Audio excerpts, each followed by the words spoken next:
So the problem is that the public sector is not really to be counted on at the moment on fighting corruption. So the focus is very much on what can the private sector do. And we're turning very much also towards India and China as places where things are happening. I mean, on that topic in many ways, I mean, how serious do you think people are here about really solving these problems? Especially, I mean, Oxfam came out with a report yesterday that said inequality is growing and, billionaires just continue to amass, more wealth while, billions are falling farther into poverty. And the question is, we're sitting here in Davos, a beautiful place, surrounded by many of these billionaires. I mean, are they serious about tackling these issues? I mean, there are different issues. One is straightforward corruption. Another one is the divide between rich and poor, and that's a much wider issue. It's also about, do people actually pay taxes? And what about offshoreism?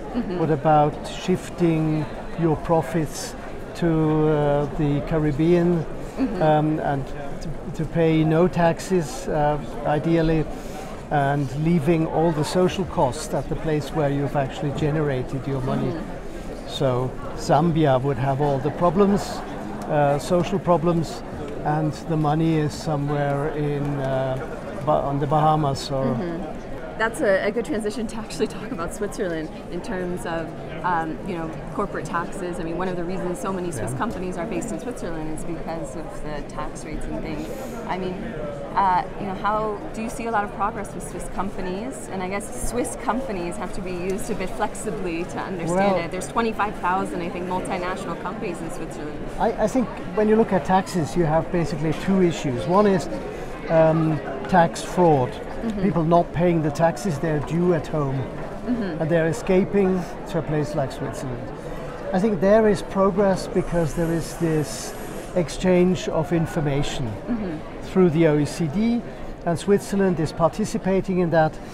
Switzerland has no other chance. I mean, otherwise we would be steamrolled. Now, the other issue is much more difficult, and that's tax harmonization.